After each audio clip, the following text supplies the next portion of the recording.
नमस्कार। कोभिड-19 महामारीले 2 वर्ष यता संसारको वैदेशिक अध्ययन प्रभावित बनेको छ। कोभिड-19 का नयाँ लहरहरूले वैदेशिक अध्ययन मात्र होइन, विद्यार्थीहरूको अध्ययन, उनीहरूको भविष्यमा गम्भीर चुनौती खडा गरेको छ।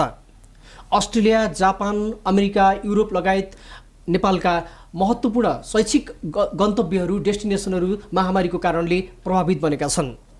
अस्ट्रेलियाले यसै सातादेखि आगामी 8 हप्तासम्म आफ्नो मुलुकमा जाने विद्यार्थी र वैदेशिक कामदारको लागि चाहिँ भिसा शुल्कमा छुट घोषणा गरेको छ भने 20 घण्टाभन्दा बढी काम गर्न पाउने नीतिलाई पनि खुकुलो बनाएको छ। यी आयाममा रहेर हामीले वैदेशिक अध्ययन, यसका प्रभाव र नेपालमा वैदेशिक अध्ययन जुन शैक्षिक परामर्श व्यवसायीहरूको इम्प्याक्ट र यी डाइमेन्सनमा रहेर आज हामीले छलफल गर्न गइरहेका छौँ। यसको लागि आज हाम्रो स्टुडियोमा हुनुहुन्छ नेपाल शैक्षिक परामर्श सङ्घका निवर्तमान अध्यक्ष तथा एब्रोड स्टडीका अहिले जानकार आदरणीय हाम्रो विष्णुहरि पाण्डे आज नेपाल प्रेसको स्टुडियोमा हुनुहुन्छ। म उहाँलाई पाण्डे सरलाई स्वागत गर्न चाहन्छु। हजुर, सरलाई स्वागत छ हाम्रो नेपाल टकमा चाहिँ। हस्, नमस्कार, धन्यवाद। हजुर, आराम हुनुहुन्छ? ठिक छु।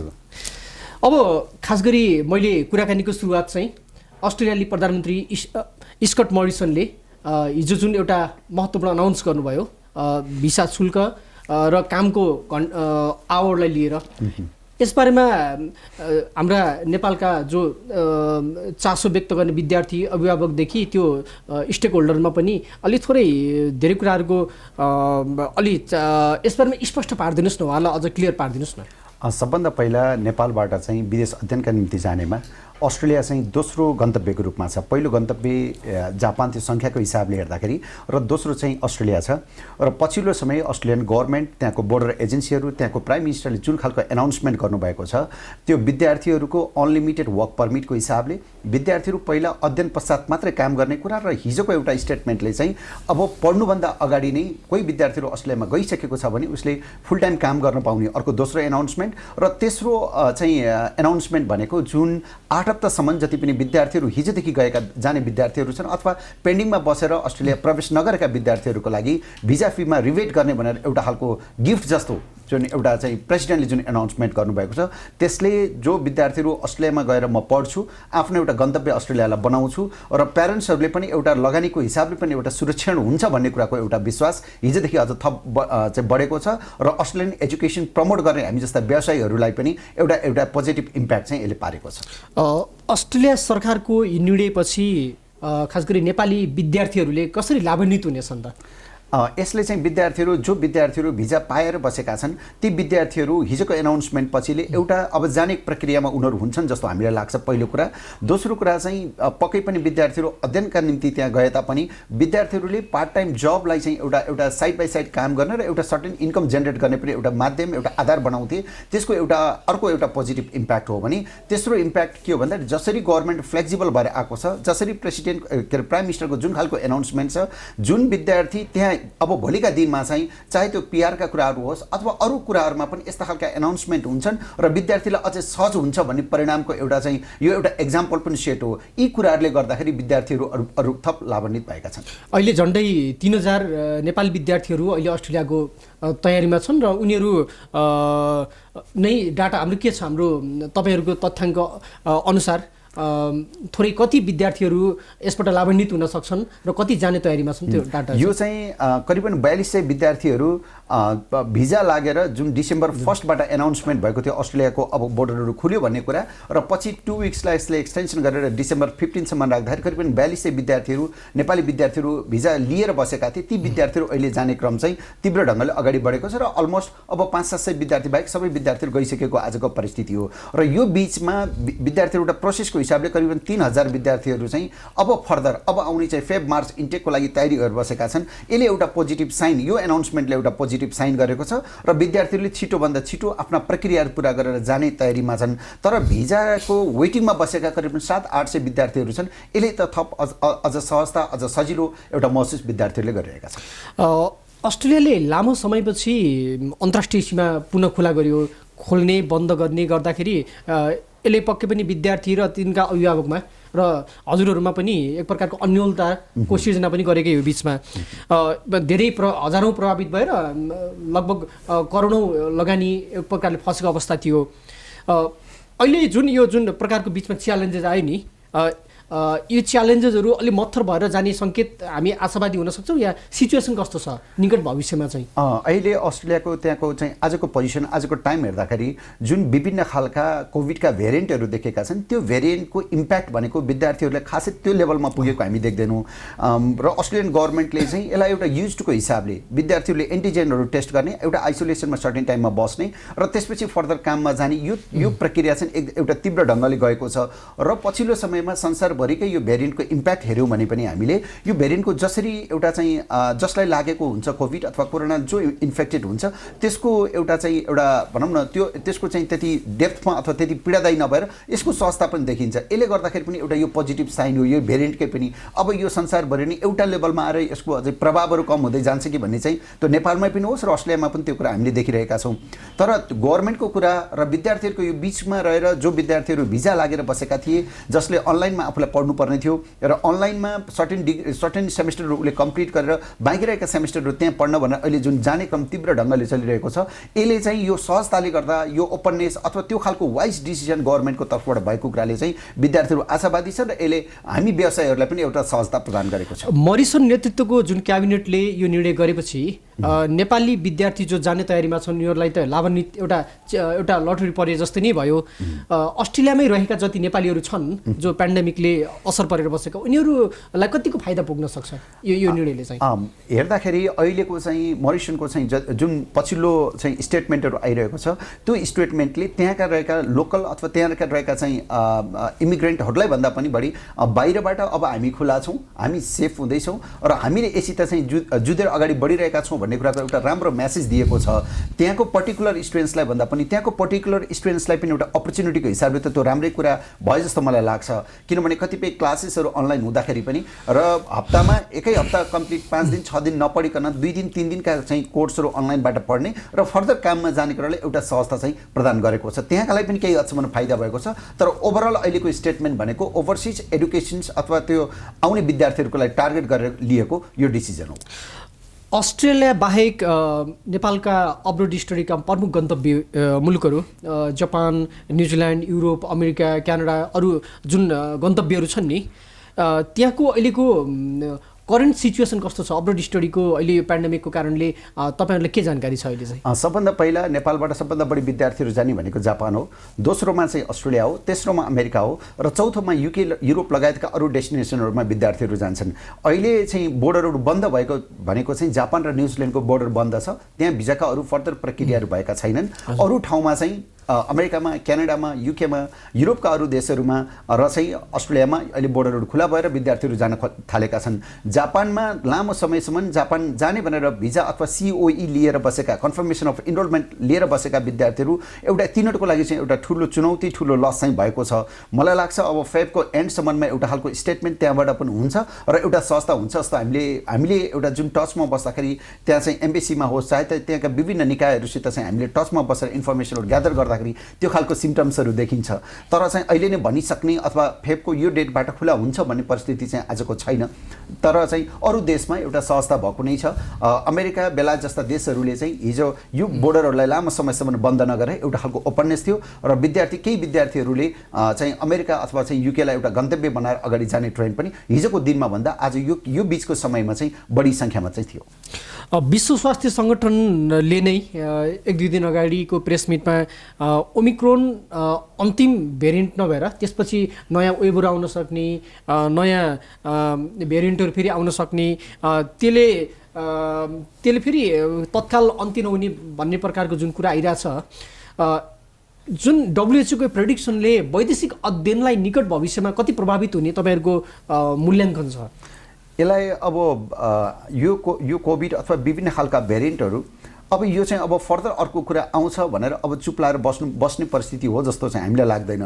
चाहे त्यो नेपालमा होस् चाहे विदेश अध्ययनका निम्ति नै किन नहोस्। त्यसो हुँदाखेरि पक्कै पनि विभिन्न खालका भेरिएन्टहरू आउँदा विद्यार्थी र अभिभावकलाई एउटा खालको चाहिँ निराशा हुने अथवा विद्यार्थी अभिभावकहरू एउटा खालको डराउने परिस्थिति चाहिँ पक्कै पनि हो। किनभने हामीले पनि करिब 2 वर्ष आफ्ना अफिसहरूलाई टोटल्ली बन्द गऱ्यौँ। कतिपय व्यवसायहरू यसबाट चाहिँ बाहिर छोडेर अर्को ठाउँहरूमा सिफ्ट हुने पनि यो ट्रेन्ड पनि हामीमा नचलेको होइन।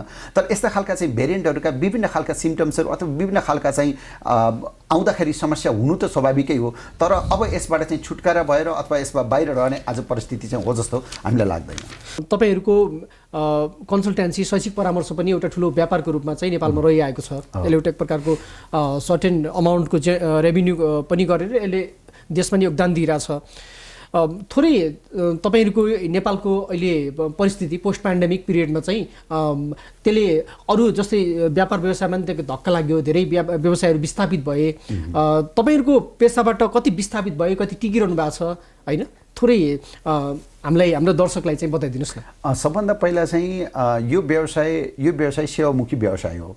हामी करिबन हामी अलिकति एक्जिस्टेन्सको हिसाबले पनि एज नेपाल शैक्षिक परामर्श सङ्घको हिसाबले मैले कुरा गरेँ भने हामी करिब 24 वर्ष हामीले पार गरिरहेका छौँ। एउटा लामो समय हिजोदेखि यही व्यवसायहरूलाई प्रवर्धन गर्ने व्यवसायहरूको कुरा गऱ्यो भने खासै त्यस्तो असर परेको देखिँदैन। तर सबै व्यवसायहरूमा कुनै न कुनै हिसाबले राम्रो र नराम्रा पक्षहरू हुन्छन्। कतिपय साथीहरू होइन यो एउटा अवसर रहेछ भनेर आउने साथीहरूलाई चाहिँ यसले पक्कै पनि असर पार्यो। तर यो चाहिँ एसएमई अन्तर्गत पर्छ। यो स्मल एन्ड मिडियम एन्टरप्राइजेस नै हो यो बिजनेस चाहिँ। हामीले चाहे त्यो हामीसित भएका चाहिँ रोजगार सिर्जनाको हिसाबले होस्, चाहे हाम्रो लगानीको हिसाबले होस्, चाहे हामीले कन्ट्रिब्युट गरेको हिसाबले पनि हेर्दाखेरि पनि यो एसएमई अन्तर्गतकै यो बिजनेसको रूपमा छ। त्यसले गर्दाखेरि चाहिँ छिट्टै आउने र छिट्टै जाने ट्रेन्ड नभएको होइन, त्यस्तो छ। धेरै साथीहरू विस्थापित पनि हुनुभएको छ। तर हिजो जुन खालका दुःख पीडाहरूमा हामीले करिब 2 वर्ष हामीले बितायौँ, विदेश अध्ययन प्राय ठप्प भएको परिस्थितिमा पनि एउटा ढङ्गले आफ्ना कर्मचारीहरू आफ्नो चाहिँ घरधनीहरूसित एउटा खालको समन्वय जस्ता गरेर एउटा ढङ्गले हामी जुन जसरी आएका छौँ, यिनीहरूमा चाहिँ अब एउटा राम्रो अवसर, एउटा राम्रो समय चाहिँ हो जस्तो हामीलाई लाग्छ।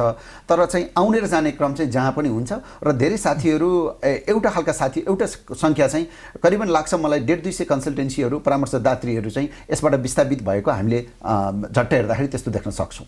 अब नेपाली जुन एउटा शैक्षिक परामर्श व्यवसायले यदि कोभिडको पेन्डेमिक अझै लम्बिए त्यो लम्बिए व्यवसायी विद्यार्थी र अभिभावकले त्यो चुनौतीहरू खेप्न तयार छन् अथवा के प्रभाव पर्न सक्छ भविष्यमा चाहिँ? भविष्यमा चाहिँ यो कुरा म अलिकति नेपालको एजुकेसनसित पनि जोड्न चाहन्छु। विदेश अध्ययनका निम्ति जुन विद्यार्थीहरूले जुन अपेक्षा गरेका छन् र अभिभावकहरूले जुन खालको लगानीको हिसाबले सोच्नु भएको छ, यो अब कसरी जान्छ भनेर आज नै प्रेडिक्ट गर्ने अवस्था छैन। अघि मात्रै यहाँले भने जस्तो WHO को एउटा खालको चाहिँ नयाँ चाहिँ भेरिएन्टहरू आउन सक्छ भन्ने कुरा यो नाउला भन्न सकिँदैन, आउन सक्छ। त्यसो हुँदाखेरि खाली बस्ने कुरा चाहिँ अब यो वर्ष त मैले ग्याप गर्छु, अर्को वर्ष खुलेपछि विदेश अध्ययनका निम्ति जाउँला, अथवा होइन यो वर्ष यही पनि त गाह्रो छ म पढ्दिनँ भन्ने आजको परिस्थिति होइन। आज हामी जुन ठाउँमा छौँ त्यही ठाउँमा बसेर चाहिँ अब आफ्ना चाहिँ योजनाहरू बनाउनु पर्छ जस्तो मलाई लाग्छ। चाहे स्वदेश अध्ययनका निम्ति होस् चाहे विदेश अध्ययनका निम्ति होस्, त्यो ढङ्गले आफ्नो तयारीहरू गर्नुपर्छ। अब पछि विदेश खुलिसकेपछि विदेश जाने कुरा चाहिँ त्यसपछि गरौँला। आज एउटा +2 गरेको विद्यार्थी विदेशका बोर्डरहरू बन्द छन् भनेर आज खाली बस्ने होइन कि म स्वदेशमै अब म ब्याचलर्स लेभलको आफ्नो चाहिँ पढ्छु र त्यसपछि म मास्टर्स लेभललाई जान्छु भन्ने गरी तयारी गर्नुपर्छ। यदि आज खुलेको परिस्थिति हो र जाने आफूलाई इच्छा छ भने त्यो ढङ्गले आफ्नो योजनाहरू बनाउनुपर्छ जस्तो मलाई लाग्छ। ओके, यदि हामी महामारी पूर्वकै अवस्था प्री पेन्डेमिक लेभलमा चाहिँ शैक्षिक जुन अब्रोड स्टडीको जुन हाम्रो व्यापार छ, व्यवसाय छ, त्यो फर्कन कति समय लाग्ला? त्यसका चुनौतीहरू थोरै कति समय लाग्ला र त्यसका च्यालेन्जेसहरू के छन् जस्तो लाग्छ? अहिले चाहिँ विद्यार्थी र अभिभावककै कुरा यसमा बढी जोडिन्छ। विद्यार्थी र अभिभावकहरू अझै आज कन्फिडेन्स भएको आजको परिस्थिति होइन। अस्ट्रेलियाले बारम्बार प्राइम मिनिस्टर लेभलमा जुन खालको एनाउन्समेन्ट गरेको कारणले एउटा पोजिटिभ यो सङ्केत हो र कोभिडको पनि विभिन्न भेरिएन्टहरूको कारणले एउटा सहजता हिजो जस्तो अलिकति प्रभाव अलिकति कम न्यून हुँदै गरेको हो कि भन्ने एउटा चिज चाहिँ हामीलाई लागेको मात्रै छ। अहिले त्यो हिसाबले एउटा ढङ्गको पोजिटिभ एउटा सिग्नल हो। तर मलाई लाग्छ करिबन 1 देखि 2 वर्ष पुरानो परिस्थितिमा यसरी नै बोर्डरहरू खुल्दै जाँदाखेरि पनि हामीले 1 देखि 2 वर्ष चाहिँ अझै हिजोको जुन प्री चाहिँ पेन्डेमिकको अवस्थामा जे थियौँ हामी त्यो हुनलाई अझै 1 देखि 1.5 वर्ष लाग्छ यो परामर्श व्यवसायमा चाहिँ। जस्तै अब जुन यो अहिले पनि हामी लङ टर्म रूपमा आशावादी त हुनै पर्यो, लङ टर्म रूपमा हामी ढुक्काउन सकिरहेको छैनौँ। यो अन्यल र समस्यामा चाहिँ अभिभावक र स्वयं विद्यार्थी व्यवसायहरू छन्। अब त्यस्तो अन्यल र एक प्रकारको कन्फ्युजन कन्फ्युजनमा रहेका जो अभिभावक विद्यार्थीहरूलाई एउटा शैक्षिक व्यवसायी एक्सपर्टको रूपमा चाहिँ तपाईँका सुझावहरू के हुन सक्छ? हामीहरू स्पेसली परामर्शदात्री र म अझ बढी पनि म इक्यानसित चाहिँ सम्बन्धित रहेर म अलिकति कुरा गर्न चाहेँ। हामी नेपाल शैक्षिक परामर्श सङ्घभित्र 473वटा कन्सल्टेन्सी हामी देशभरि छरिएर हामीले परामर्श दिइरहेका छौँ र हाम्रा व्यवसायहरू हाम्रा चाहिँ इक्यानियन परामर्शदात्रीहरूले चाहिँ यो एडमिसनको काउन्सिलिङ भन्दा पनि करियर काउन्सिलिङमा बढी हामीले फोकस गरिरहेका छौँ। हिजोको दिनमा पनि हामीले करियर काउन्सिलिङको कुरा उठाइसकेपछि आज ओभरसिज एडुकेसनमा मात्रै करियर काउन्सिलिङको कुरा होइन कि स्वदेशमा रहेका लोकल एजुकेसन प्रोभाइडर र लोकल कलेजहरुमा पनि आज चाहिँ काउन्सिलिङको एकदमै ट्रेन्ड छ। चाहे त्यो मन्टेसरी लेभलदेखि पीजी लेभलसम्म पनि अब काउन्सिलिङको ट्रेन्ड बढेको छ। यो ट्रेन्डलाई हामीले स्थापित गरेको र मैले के भन्न चाहन्छु भने एउटा परामर्शदात्री एउटा चाहिँ करियर एउटा गाइडेन्स दिने एउटा मेन्टरिङ गर्ने भएको हिसाबले चाहिँ विद्यार्थीहरू जुन ठाउँमा आजको परिस्थितिमा हुनुहुन्छ, कसैलाई न्युजिल्यान्ड जाने इच्छा होला, न्युजिल्यान्डको कुनै एउटा युनिभर्सिटीको कुनै एउटा पर्टिकुलर स्पेसिफिक सब्जेक्ट पढ्ने उहाँलाई इच्छा होला, तर आज न्युजिल्यान्डको बोर्डर बन्द छ। कसैले आज जापान जाने कुरा होला, तर जापानको बोर्डर बन्द छ। यो जापानको बोर्डर बन्द छ अथवा न्युजिल्यान्डको बोर्डर बन्द छ भनेर आफू प्रोसेसमा गइसकेको कारणले म यहाँ पढ्दिनँ अथवा मैले यहाँ आफ्नो चाहिँ बनाउँदिनँ अथवा यहाँ मैले फर्दर एजुकेसनलाई जाँदिनँ भनेर आजको यो बस्ने परिस्थिति होइन। आफूले आफूलाई पनि एउटा स्ट्यान्डमा बस्नुपर्ने जरुरी छ। आफूले आफूलाई पनि अपडेट गर्नुपर्ने जरुरी छ। आफूले आफूलाई पनि एउटा सेल्फ अडिट गरेर एउटा गाइड गर्नुपर्ने आजको परिस्थिति हो। त्यो कारणले गर्दाखेरि हामी जस्ता परामर्शदात्रीहरूको चाहिँ ठाउँमा आएर एउटा परामर्श लिनुहोस्, करियर गाइडेन्सको तपाईँले सरसल्लाह लिनुहोस्। जस्तो अभिभावकले आफ्नो छोराछोरीलाई जसरी गाइड गर्नुहुन्छ त्यसै गरिकन हामीले पनि आफ्नो व्यवसायलाई मात्रै होइन, यो त सेवामुखी व्यवसाय हो, हामीले त्यही ढङ्गले विद्यार्थी र अभिभावकलाई पनि हामीले गाइड गरेका छौँ। तपाईँहरू आइसकेपछि अबको तपाईँको परिस्थिति के हो त? तपाईँ फर्दर नेपालमै पढ्दाखेरि यसको सम्भावना ठिक हो अथवा विदेश जाँदा ठिक हो? करियर यो परामर्शदात्री शैक्षिक परामर्शदात्री अथवा विदेशको गन्तव्यका निम्ति मात्रै हामीले गर्ने होइन, हामी स्वदेशका कलेज युनिभर्सिटीमा पढ्ने कुरालाई पनि हामी करियर गाइडेन्स गर्न सक्छौँ। त्यो कारणले गर्दाखेरि परामर्शदात्रीहरूसित आउने र एउटा परामर्श लिने काममा चाहिँ जति तपाईँले अपडेटेड हुनुहुन्छ र अहिले हामीले फिजिकली आउनु पनि पर्ने परिस्थिति छैन, कतिपय भर्चुअल रूपमा पनि हामीले गरेका छौँ। कहिलेकाहीँ हामीले विदेशका युनिभर्सिटी कलेज त्यहाँका एम्बेसिज हाई कमिसनहरूसित पनि रहेर वेबिनारहरूका माध्यमबाट जुम मिटिङहरूका माध्यमबाट विभिन्न माध्यमहरूबाट सोसियल एउटा चाहिँ डिस्टेन्समा रहेर पनि अनि हामीले एउटा गाइडलाइन अथवा गाइडेन्स गरिरहेको कारणले अहिले जहाँ छु त्यहीँबाट स्टार्ट गर्नुपर्छ भन्ने कुराको चाहिँ एउटा सजेसन एउटा परामर्शदात्रीको हिसाबले एउटा गाइडेन्स दिन चाहिँ चाहन्छु। जुन यस्ता चुनौतीहरू पनि छन्, विद्यार्थीहरूले आफैले एउटा रेस्पोन्सिबिलिटी भूमिका निर्वाह गर्नुपर्ने छन्, यो जुन यो वैदेशिक अध्ययनको पाटोहरूमा सरकारको भूमिका के अपेक्षा गर्नुभएको छ तपाईँहरूले? सरकारले रोल प्ले आफ्नो एम्बेसीज मार्फत हुनसक्छ, केन्द्र मार्फत हुनसक्छ, सरकारले कस्तो भूमिकाहरू खेल्नु पर्छ भन्ने तपाईँको अपेक्षा छ? अहिले विडम्बनाका साथ भन्नुपर्छ, विद्यार्थीहरू अहिले विभिन्न देशका बोर्डरहरू खुलेका छन्। विद्यार्थीहरू पासपोर्टमा रातिको 2 बजेदेखि विद्यार्थीहरू लाइनमा बसेर पासपोर्ट बनाउनका लागि विद्यार्थीहरू लाइनमा छन्। त्यो कुराको अन टाइममा कुनै एउटा डिसिजनहरू भएको छैन। विद्यार्थीहरूलाई अहिलेको हामीले जब सोसियल डिस्टेन्सिङको कुरा गरेका छौँ, कोभिडसित सँगै जुधेर आफ्ना दैनिक चाहिँ कर्तव्यहरू निर्वाह गर्ने कुरा गरिरहेका छौँ, तर विद्यार्थीहरू भिड बसेर त्यो एउटा पासपोर्ट जस्तो चिज उसले आफ्नो अधिकारभित्र रहेको चिज कहीँ जानको निम्ति त्यसको अहिले एप्लाई गर्यो भने अब 2 महिना 3 महिना पछिका यस्ता डेटहरू आउने, यो कुराले गर्दाखेरि एउटा विद्यार्थीहरू एउटा खालको फ्रस्ट्रेसन छ, देशभित्रै पनि एउटा फ्रस्ट्रेसन छ। अब दोस्रो कुरा भने नो अब्जेक्सन लेटर जुन हामीले शिक्षा मन्त्रालयबाट विदेश अध्ययनका निम्ति र विदेशी मुद्रा सटैका निम्ति लिन्छौँ, त्यहाँ गएर हेर्दा पनि भिडम बाड्छ। यसलाई सिस्टमेटिक बनाउन सक्नु पर्थ्यो भन्ने मलाई लाग्छ। तेस्रो कुरा भनेको चाहिँ कुनै विद्यार्थीहरू कुनै गन्तव्यमा चाहिँ एउटा भिजा लाएर बसेको परिस्थिति छ भने त्यो गन्तव्यको चाहिँ डिप्लोमेटिक लेभलमा त्यो लेभलमा चाहिँ एउटा कम्युनिकेसन गर्नुपर्छ जस्तो मलाई लाग्छ। किनभने विद्यार्थीहरूको एउटा ठुलो धनराशि त्यहाँ गइसकेको छ र विभिन्न चाहिँ पाइलट प्रोग्रामका हिसाबले पनि विद्यार्थीहरूलाई त्यो देशमा जानका निम्ति सहजता हामीले प्रदान गर्न सकिन्थ्यो। जस्तै नेपाल शैक्षिक परामर्श सँगै कुरा गर्नुहुन्छ भने म त्यहाँभित्रको एउटा निवर्तमान अध्यक्ष र अस्ट्रेलिया डिपार्टमेन्टको हेडको हिसाबले पनि हामीले यो बिचमा चाहिँ अस्ट्रेलियाका समस्या चुनौती र यहाँ भिजा लाएर बसेका विद्यार्थीहरूलाई कसरी लैजान सकिन्छ पाइलट प्रोग्रामका अथवा त्यहाँका स्टेट लेभलका गभर्मेन्टहरूसित टाइअप गरेर कसरी लैजान सकिन्छ भने हामीले धेरै प्रयासहरू हामीले त्यसमा गऱ्यौँ र पछिल्लो समयमा यो खालका एनाउन्समेन्टहरू डे बाई डे आए। संसारैभरिबाट यो खालको चाहिँ आफ्नो ठाउँमा बसेर आफ्नो जिम्मेवारी पूर्वक इनिसिएटिभ लियो भने गर्नुपर्ने कुराहरू त थुप्रै छन्। अहिले मैले भनेका 3-4वटा कुराहरू मात्रै गरिदियो भने पनि विद्यार्थीलाई धेरै सहजता हुनसक्छ। विद्यार्थीको जुन एउटा आफ्नो अधिकार छ त्यो अधिकारलाई उसले राम्रोसित एउटा राज्यको एउटा दायित्व वहन गरेर राज्यमा रहेका कर्मचारीले जे गर्नुपर्ने थियो त्यो पुरा हुन्थ्यो जस्तो मलाई लाग्छ। राज्यको तर्फबाट यी 3-4वटा कुरा अहिले मैले औँल्याएका 3-4वटा कुरा नभएको कारणले एउटा विद्यार्थी अभिभावकमा एउटा समस्या र त्यो खालको एउटा चाहिँ निराशा चाहिँ छाएको छ।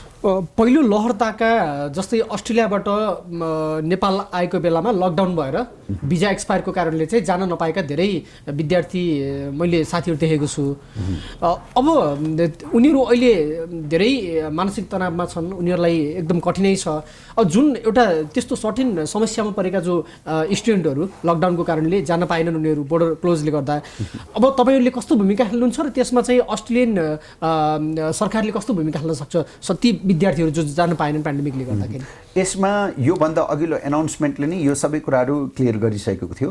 हामीले एउटा वेबिनार राख्यौँ जहाँ चाहिँ department of education and training Canberra, Nepali embassy चाहिँ Canberra, Australian high commission new Delhi र त्यसै गरिकन अस्ट्रेलियन एम्बेसी चाहिँ काठमाडौँ र हामी व्यवसायीहरूको बिचमा राखेर यसको एउटा र अस्ट्रेट यो राखेर चाहिँ हामीले एउटा यसको चलाइसकेका थियौँ। एउटा बस एउटा वेबिनार हामीले गरिसकेका थियौँ। यसमा चाहिँ यी कुराहरूका जस्तै विद्यार्थीहरूको भिजा एक्सपायरको कुरा, विद्यार्थीहरूले फर्दर 1 सेमेस्टर मात्रै पढ्ने कुरा, विद्यार्थीहरूले कसरी ब्रिज भिसामा कसरी जाने कुरा, विद्यार्थीहरूले अनलाइनमा पढेर पनि फर्दर त्यहाँ गइसकेपछि पोस्ट स्टडी वर्क पाउनको लागि चाहिँ त्यहीँ गएर पढ्नुपर्ने अथवा यहाँ पढेका कुराहरूलाई पनि मान्ने कुरा र विद्यार्थीको फर्दर कसरी भिजा एक्सटेन्सन कुरा, यी सबै खालका समस्याहरूको एउटा खालको समस्याको समाधान भइसकेको आजको परिस्थिति हो। त्यसले गर्दाखेरि अहिले ती खालका समस्याहरू छैनन्। जो विद्यार्थी जसको यो खालको गाइडेन्सको अभावले यस्ता समस्या छन् भने नेपाल शैक्षिक परामर्श सङ्घ इक्यानको चाहिँ इमेलमा अथवा इक्यानमा चाहिँ यस्ता खालका समस्याहरू चाहिँ दर्ज गराइदिनु भयो भने हामी विद्यार्थीहरूले हामी चाहिँ परामर्शदाताहरूले विद्यार्थी र अभिभावकका यस्ता खालका समस्या र चुनौतीहरूका बारेमा हामी प्रपर गाइडेन्स गर्छौँ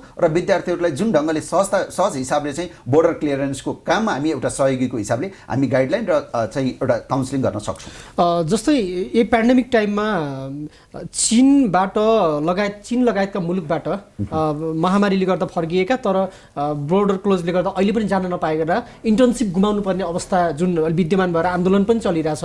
सरकारले पहल कदमी त गर्छु भनेको छ तर त्यो व्यवहारमा उत्रिन सकेको छैन। यो जुन यो समस्याको रूपमा देखिरहेछ नि, यसलाई चाहिँ कसरी समाधान गर्नुपर्ने तपाईँको सुझाव हुन सक्छ?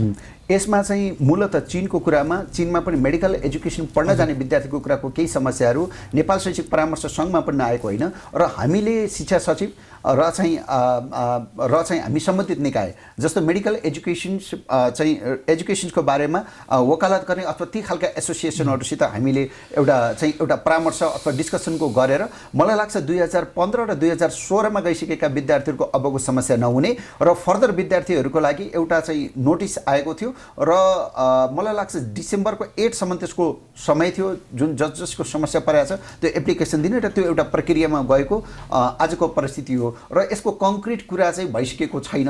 तर यो संसारभरि परेको यो ग्लोबल इम्प्याक्ट जुन चाहिँ पेन्डेमिकको कारणले भएको छ यसमा चाहिँ गभर्मेन्ट लेभलबाट एउटा चाहिँ सहजता गरिदिने अथवा यसको इनिसिएसन लिने कुरामा चाहिँ ज्यादै फितलो रूपमा भएको चाहिँ हामीले पायौँ। किनभने यो आफूले कुनै एउटा परामर्शदात्री अथवा कुनै एउटा युनिभर्सिटीको कारणले भएको कुराहरू होइन। जो विद्यार्थी चाइनामा रहे ती विद्यार्थीहरूले फर्दर त्यहाँ आफ्नो इन्टर्नसिपका कामहरू गरेका छन् तर जो विद्यार्थीहरू यहाँ छन् ती विद्यार्थीहरूलाई अहिले इन्टर्नको चाहिँ बाटो सहज ढङ्गले खुलाउनु पर्छ र त्यसलाई एउटा चाहिँ इयरको हिसाबले काउन्ट गरेर जानुपर्छ भन्ने ठाउँमा हामी छौँ र त्यो खालको इक्यानका मेम्बरहरूबाट पनि यो खालको समस्याहरू आएर इक्यानमा चाहिँ एउटा उजुरी भनौँ अथवा इक्यानमा आएर आफ्ना गुनासोहरू राख्नु भएको थियो। यसलाई सहज ढङ्गले चाहिँ यसलाई सल्युसनतिर जानुपर्छ भनेर हामीले इनिसिएसनमा पनि शिक्षा मन्त्रालय र चाहिँ मेडिकल एसोसिएसनमा एउटा पहल कदमी गरेर उहाँहरू यसलाई समायोजन गरेर अगाडि बढ्ने ठाउँमा चाहिँ हामी छौँ। कङ्क्रिट भइसकेका छैन तर 2016 सम्मका विद्यार्थीहरूको जो 2016मा एडमिसन भएका थिए 15 र 16को विद्यार्थीको समस्या समाधानतर्फ चाहिँ गइसकेको आजको परिस्थिति हो।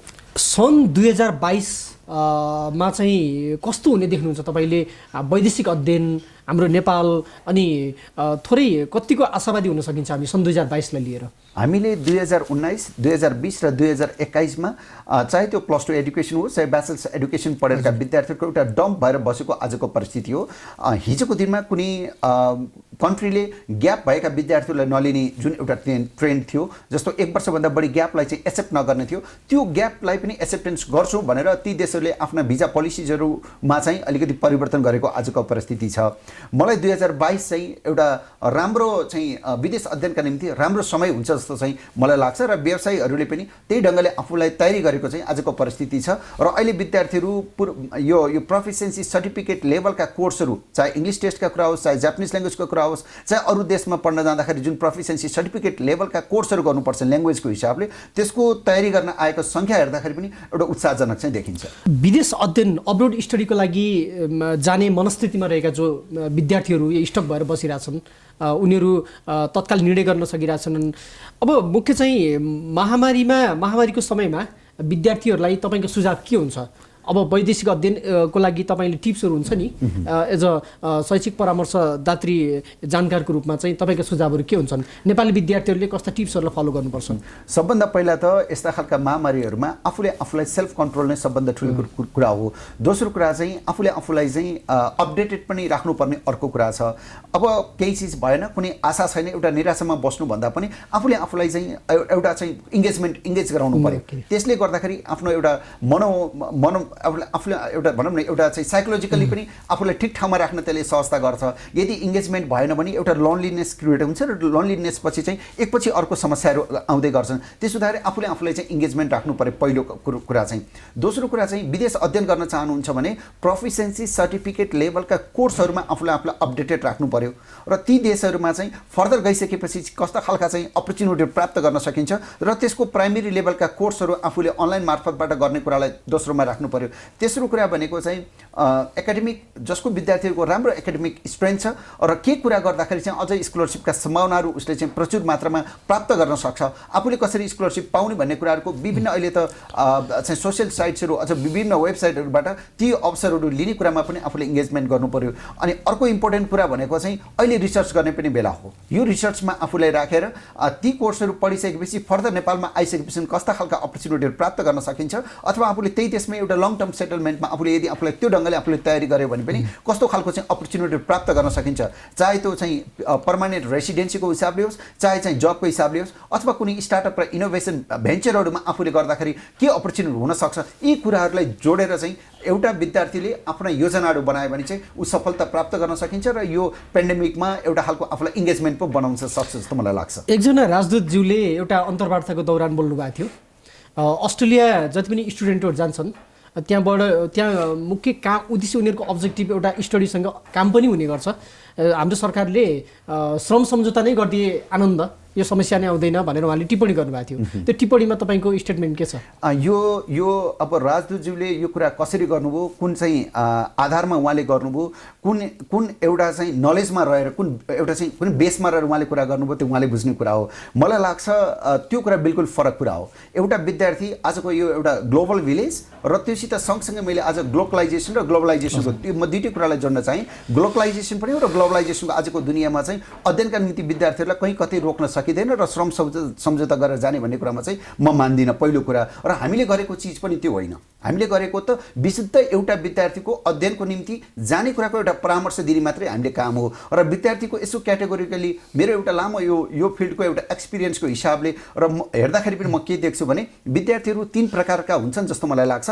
एउटा विद्यार्थी आफू कुनै देशमा अध्ययनका निम्ति जानुहुन्छ र गइसकेपछि त्यो डिग्री सकिसकेपछि सर्टेन टाइम उहाँले पाउने पोस्ट स्टडी वर्क अथवा अन द जब ट्रेनिङ जस्ता चाहिँ अथवा इन्टर्नसिप जस्ता कामहरू उहाँले त्यहाँ गर्नुहुन्छ र आफूलाई त्यो मार्केटको त्यो बिजनेसको त्यो एरियाको त्यो टेरिटोरीको एउटा सोसलाइजेसनदेखि लिएर बिजनेस अपर्च्युनिटीको बारेमा उहाँले बुझ्नुहुन्छ र फर्केर आएर नेपालमा आएर ती सेक्टरहरूमा उहाँले कन्ट्रिब्युट गर्नुहुन्छ। एउटा त्यो खालको विद्यार्थीहरू हामी देख्छौँ।